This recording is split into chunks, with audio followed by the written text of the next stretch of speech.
La verdad es que las reacciones no se hicieron esperar. Y por ejemplo, una de las declaraciones que más sonaron fueron la de el ex usurpador de la presidencia Felipe Calderón, quien en su cuenta de Twitter tuvo el descaro y el cinismo de hacer un comunicado. Y en este comunicado se declara inocente y dice: con respecto al veredicto del caso García Luna, comparto el siguiente comunicado. Dice: a la opinión pública, mexicanas y mexicanos, se ha dictado el veredicto en el caso del ingeniero Genaro García Luna. Al respecto me permito manifestar lo siguiente. Soy un hombre de leyes y respeto a las resoluciones de los tribunales que actúan conforme a derecho. En mi desempeño como presidente de México, muy cuestionado por cierto, y durante toda mi vida he estado siempre del lado de la justicia y de la ley. Y siempre estaré del lado de las víctimas. Sí, cómo no. Qué poca madre, ¿eh? Esa resolución no demerita la lucha valiente de miles de policías, a ese se la compro, soldados, marinos, fiscales. Ya donde empieza a hablar de los fiscales, los jueces y servidores públicos, donde lo pongo en tela de juicio, porque muchas veces la sangre y la carne los ponían los policías federales, estatales, municipales, los soldados y los marinos, y luego el poder judicial, en las personas de fiscales, jueces y varios servidores públicos, soltaban a la gente, o violaban deliberadamente el debido proceso y los tenían que dejar ir, o se dejaban comprar. Entonces, la lucha valiente de miles de policías, soldados, marinos, de bien que defendieron a las familias mexicanas de la delincuencia. No demerita todo esto. Sí, ahí sí se lo compro, pero ojo, hay gente que actúa de manera muy cuestionable. Desde ahora, en un entorno de polarización y hostigamiento, la decisión está siendo ya usada políticamente para atacarme. No, señor Calderón, si la decisión no es política, es a la luz de los eventos que a muchos nos tocó padecer y sobrevivir. Es especialmente por quienes cuestionaron la decisión de mi gobierno de actuar en contra de la delincuencia. No es la forma de actuar, sino la forma en que lo hizo, en complicidad con miembros del crimen organizado. Sin embargo, estos son los hechos. O sea, Felipe Calderón pretende darnos clases de historia. Bueno, a ver. Como presidente de México, y entre comillas presidente, luché con toda determinación en contra de la delincuencia, con la ley en mano, sin dar tregua ni hacer distinciones entre grupos. Jamás negocié ni pacté con criminales. Jamás usé la investidura presidencial para abogar por sus intereses, cosa que ya veremos, porque ante la falta de presentación de evidencias físicas en el juicio, una fracción del Partido Republicano en el Senado de los Estados Unidos ya pidió tener acceso a la computadora de Genaro García Luna, donde están precisamente todas esas pruebas documentales que no fueron presentadas en el juicio. Y yo creo que ahí va a salir mucha mugre. Dice: yo sí cumplí, ahí se cumplí la Constitución y la ley. Defendí a las familias mexicanas con toda fuerza del Estado y lo volvería a hacer porque es lo correcto. Y habría que preguntarle a los más de 100,000 muertos y desaparecidos que dejó su sexenio y a toda la gente que hoy está saliendo a declarar que fueron coaccionadas, desatendidas y agredidas por el Calderonato. Así que tanto como que decir que defendió a las familias mexicanas, la verdad es que no lo hizo como debió. De repente pienso yo, como vi en un video el combate al narco en el aeropuerto, en comunicados que presentaba Luis Cárdenas Palomino, a lo mejor algunas personas sí las apoyó, sí las ayudó, pero pues es como que para decir que miren cómo sí actuó, y la verdad es que pues no hacía lo que debía, como debía. Y se combatí a todos los que amenazaban a México, incluyendo por supuesto el llamado Cártel del Pacífico. Muestra de ello es que los delincuentes confesos que han sido utilizados como testigos fueron también en su mayoría perseguidos, detenidos y extraditados por mi gobierno. Dicho de paso, el entonces diputado y todavía diputado Gerardo Fernández Noroña en su momento declaró públicamente allá durante el sexenio de Felipe Calderón que tan solo el 1% de los detenidos, extraditados y todo ese rollo, solo el 1% eran miembros del Cártel del Pacífico. O sea, de la fracción del Chapo. 1%, es decir, 1 de cada 100 detenidos era miembro del Cártel del Pacífico o del Grupo del Chapo. 1 de cada 100.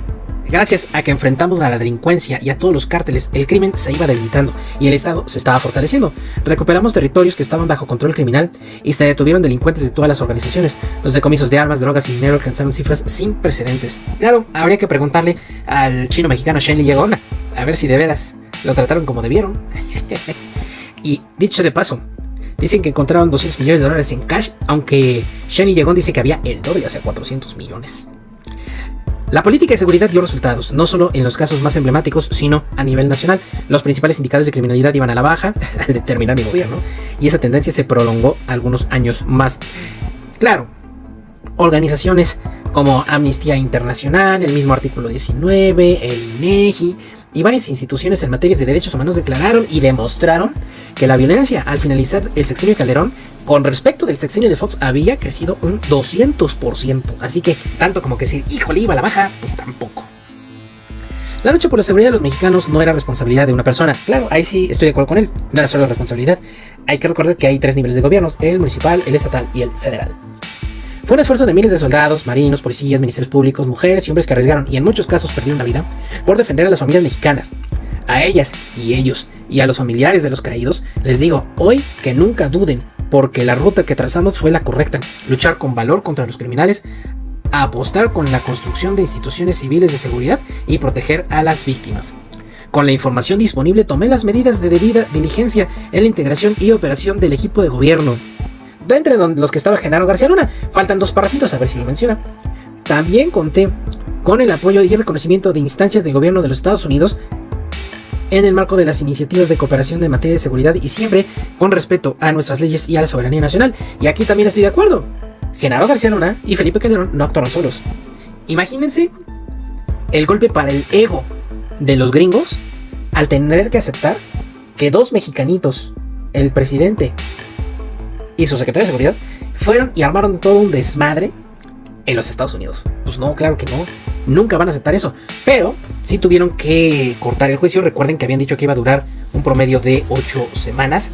Y al final terminó durando 5 semanas. Poquito más de la mitad.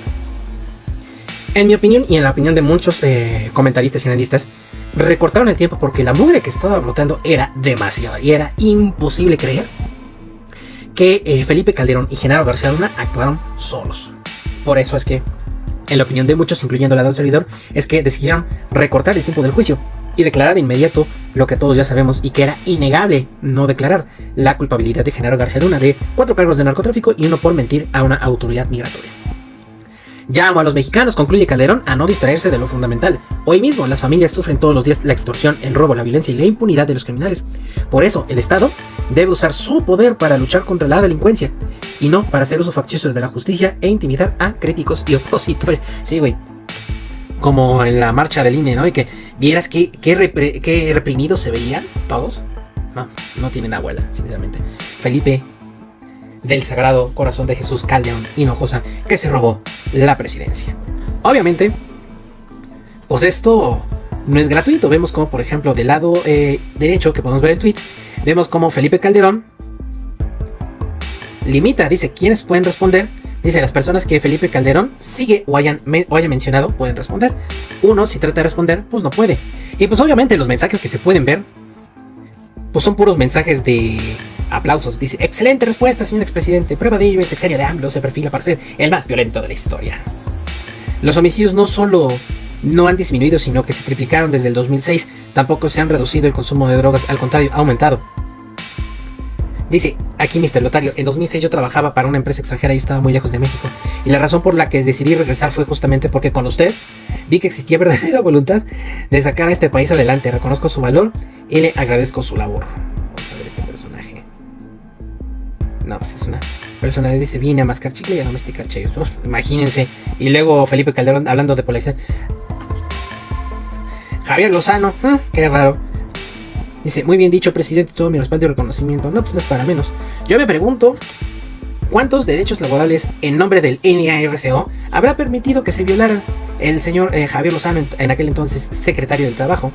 Desiree Navarro, aquí la ex de Javier Lozano y la fiancé de, bueno, de Marieto Ponce, que hoy por cierto encabezó en el canalito de va por México, sí, por México Unidos, lo como quiera que se llamen, el evento le contó Coche, el conductor, bastante medianito, por cierto, ¿no? Dicen que no tienen recursos los pobrecitos, pero la verdad es que se vio profesional la transmisión. Mi reconocimiento, dice la señora Desiree, por haber enfrentado el crimen organizado, por combatirlo, por tener una estrategia. Hoy eso no existe. Por eso estamos en el sexenio más sangriento. Sí, claro, en el sexenio más sangriento. Por eso hubo un chingo de muertos y de violentados en la manifestación de hoy, ahí en el Zócalo, ¿verdad? Sí, montones de afectados por la violencia obradorista. No digan mentiras.